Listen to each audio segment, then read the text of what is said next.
नमस्कार दोस्तों, स्वागत है आप सभी का हिंदी स्टडी में। आशा करती हूँ आप सभी स्वस्थ होंगे और अच्छे से तैयारी कर रहे होंगे। ये हम आदिकाल के जो क्वेश्चन कर रहे हैं, प्रीवियस ईयर क्वेश्चन जो पहले आए हुए क्वेश्चन है वही अपने आगे के क्रम में करेंगे। इसकी एक वीडियो डाल चुकी हूँ, जो भी क्वेश्चन है सभी कराऊंगी क्योंकि ये अलग अलग एग्जामों में आए हुए क्वेश्चन है। स्टार्ट करते हैं अपनी क्लास। और आप मेरे चैनल पर पहली बार आए तो चैनल को सब्सक्राइब कर लेना, बेल आइकन को क्लिक कर लेना, जिससे आने वाली वीडियो को नोटिफिकेशन आपको मिल सके। ये क्वेश्चन मैं कल करा चुकी थी कि हिंदी के प्रथम कवि कौन, किसने किसको स्वीकार किया है। लेकिन इसमें आप एक बार ये जरूर देख लेना कि जैसे ये पूछे आते हैं कि जो इसमें दिए हुए थे 4 ही थे, लेकिन इसमें और भी दिए जो इन्होंने माने हैं पहले कवि। ठीक है। अब मिस्र बंधु और शिव सिंह सेंगर ने पहला कवि किसे माना है? वो माना है पुष्य या पुण्य को। किसको माना है? पुष्य या पुण्य को। राम कुमार वर्मा ने पहला कवि किसे माना है हिंदी का? वो माना है स्वयंभू को। नगेंद्र, डॉक्टर नगेंद्र और राहुल शंकरतायन ने पहला कवि किसे माना है? सरप्पा को। गणपति चंद्रगुप्त ने प्रथम कवि किसे माना है? शालिवाहन सूरी को। हजारी प्रसाद द्विवेदी ने हिंदी का पहला कवि किसे माना है? अब्दुल रहमान को। जयदेव सिंह और माता प्रसाद गुप्त ने हिंदी का पहला कवि किसे माना? गोरखनाथ को। चंद्रहर शर्मा गुलेरी ने हिंदी का पहला कवि किसे माना? राजा मुंज को। और रामचंद्र शुक्ल जी ने भी हिंदी का पहला कवि किसे माना? रामचंद्र शुक्ल ने हिंदी का पहला कवि किसे माना? राजा मुंज को। आगे देखते हैं कौन सा विकल्प सुमेलित नहीं है। इसमें से कौन सा विकल्प है सुमेलित नहीं है? तो इसमें ऑप्शन हमारा डी है जो सुमेलित नहीं है।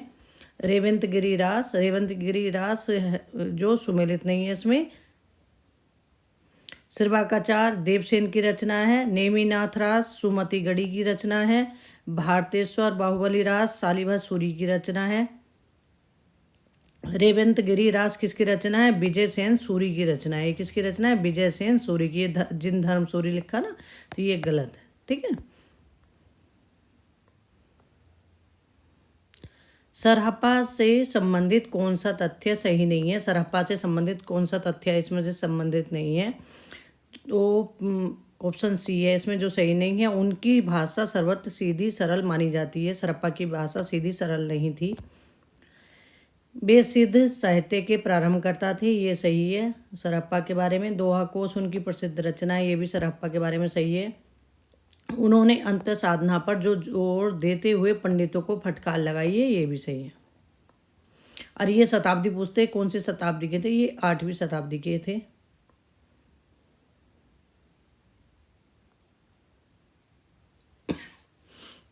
आगे देखते हैं।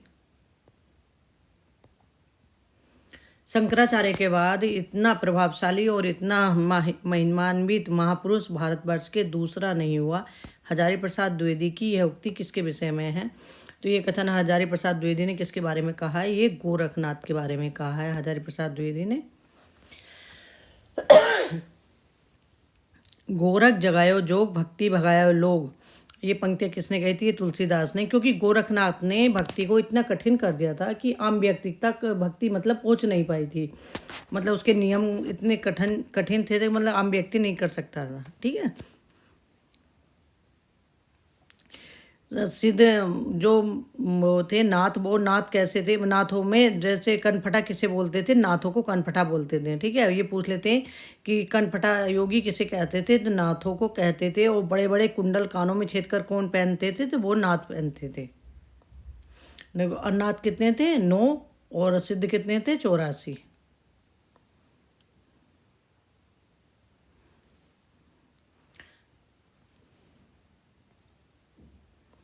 डॉक्टर दशरथ शर्मा आदि कुछ विद्वान पृथ्वीराज रासो के किस संस्करण को मूल रासो मानते हैं?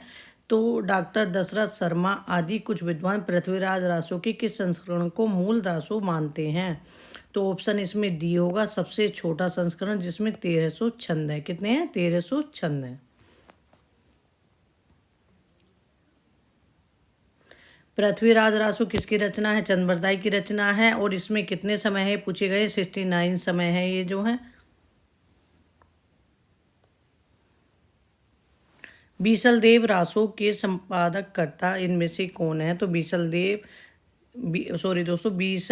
रास के संपादन कर्ता इनमें से कौन है? बीसल देव रासो नहीं है, बीसल देव रासो नरपति नाल की रचना है। बीसल देव रासो ये वही माता प्रसाद गुप्त और अगरचंद नहाटा है।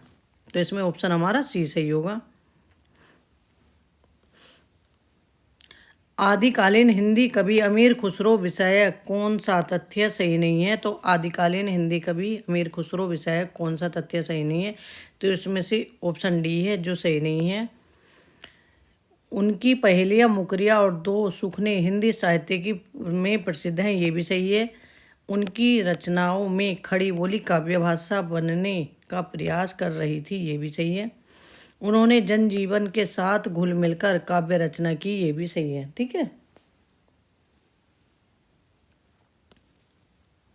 आचार्य रामचंद्र शुक्ल के अनुसार किस रचना के आधार पर मैथिल कोकिल कहलाए?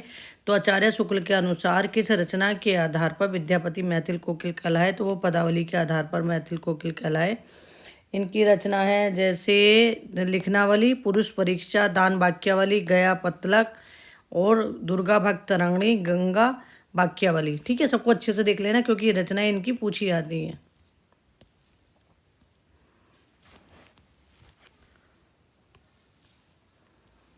अभिनव जयदेव किसे कहा जाता? विद्यापति को। कवि शेखर विद्यापति को। खिलन कवि विद्यापति को कहा जाता। वह संधि के कवि कौन है? विद्यापति हैं। कवि कंठा, हरण, हार, दशावधान, ये किसके नाम है? सब विद्यापति के नाम है। इनमें से कौन सा विवरण सही नहीं है? तो इनमें से कौन सा विवरण है जो सही नहीं है? तो ऑप्शन सी है, सही नहीं है। जो सही है उन्हें भी देख लेते हैं क्योंकि सही को जरूर देखना। ये जो सही पूछे जाएंगे ना एग्जाम में तो ये मतलब क्वेश्चन बना के दे देते हैं इसको कि जैसे सिद्धों की वाममार्गी भोग साधना की प्रतिक्रिया में नाथ पंथियों की हठयोग साधना का प्रारंभ हुआ।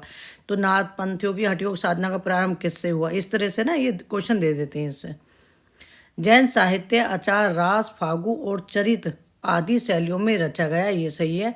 ये पूछ लेते हैं आचार, रास और फागु ये मतलब किससे संबंधित है? जो जैन साहित्य से संबंधित है। सिद्ध साहित्य बौद्ध धर्म की वज्रयान उपशाखा से विकसित हुआ, ये सही है।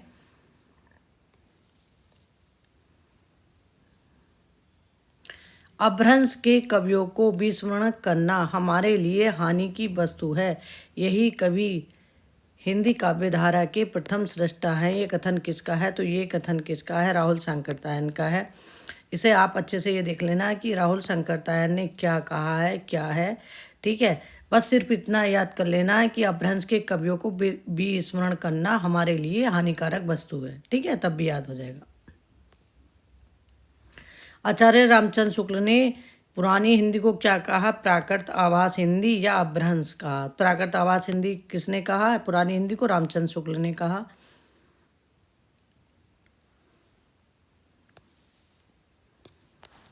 आगे देखते हैं। इस पुस्तक की भाषा को कवि ने स्वयं अभट्ट कहा था। इसमें बीच बीच में मैथिली भाषा के प्रयोग आ गए।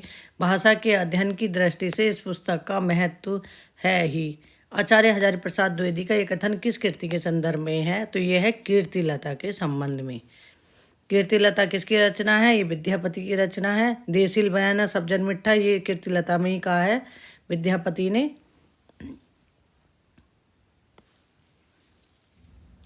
वर्ण रत्नाकर किसकी रचना है? ज्योतिश्वर ठाकुर की रचना है। आगे देखते हैं। साधारणतः सन ईस्वी की 10वीं से लेकर 14वीं शताब्दी के काल को हिंदी साहित्य का आदिकाल कहा जाता है। हिंदी के प्रारंभिक काल विषय के यह कथन किस विद्वान का है?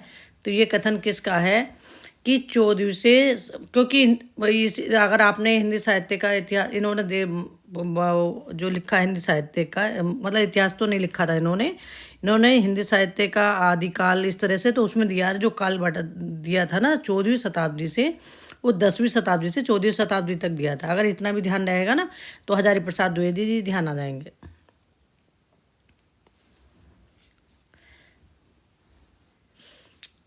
चौपाई दोहे का सबसे पुराना प्रयोग शायद यही है। जो कुछ पुराना साहित्य उपलब्ध है उससे लगता है कि पूर्वी प्रदेश के बौद्ध सिद्धों ने ही इस शैली में लिखना शुरू किया था। तो सरहप्पा विषय की ये कथन किसका है? तो ये कथन किसका है? ये हजारी प्रसाद द्विवेदी का है। कथन बहुत पूछे आते हैं अब एग्जाम में, इसलिए कथनों को अच्छे से देख लेना सबको। चंदन वाला रास वो सॉरी दोस्तों, आशुगुई कवि, चंदन वाला रास आशुगुई कवि की रचना है। और स्थूली भद्रास जिनधर्म सूरी, रेवंत गिरिरास विजय सेन सूरी की रचना है। दामोदर पंडित की उक्ति व्यक्ति प्रकरण है, व्याकरण ग्रंथ है ये। ज्योतिष ठाकर की बड़ रत्ना का रचना है। सब रचनाएं ये अलग अलग पूछी जाती हैं एक एक करके, ठीक है, अच्छे से देख लेना इन्हें। कुबले माला कथा के लेखक हैं, कुबले माला कथा के लेखक कौन है? अधोतन सूरी हैं। कौन है? अधोतन सूरी हैं। और धर्म सूरी ने किसकी रचना की? जम्मू स्वामी राज की रचना की है। सोमप्रभु सूरी ने कुमारपाल प्रतिबोध की रचना की है। पुष्य पुण्य को हिंदी का प्रथम कवि किस आलोचक ने माना है? पुष्य पुण्य को हिंदी का प्रथम कवि किस आलोचक ने माना है? तो शिव सिंह सेंगर ने माना है। इसमें देखो दे रखा है ये, इसीलिए सारे अच्छे से देख लेना किसने पहला कवि किसको माना है, ठीक है। जैसे सूफी काव्य की पहली रचना किसने किसको माना है वो भी देख लेना।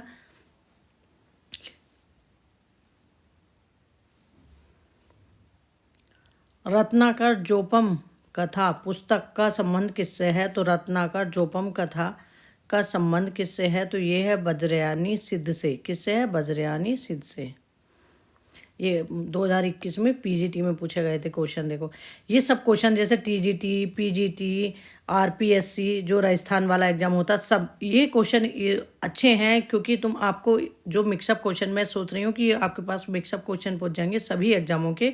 अलग अलग कराने से अच्छा कि मैं प्रीवियस ईयर क्वेश्चन कराऊँ, मतलब टीजीटी, पीजीटी के, एलटी के। इसलिए मैंने सोचा कि अब सब मिक्सअप क्वेश्चन आपके पास पहुँचेंगे तो आदिकाल करा दूँ, भक्तिकाल, रीतिकाल, इस तरह से करा दूँ तो वो ज़्यादा अच्छा रहेगा, ठीक है।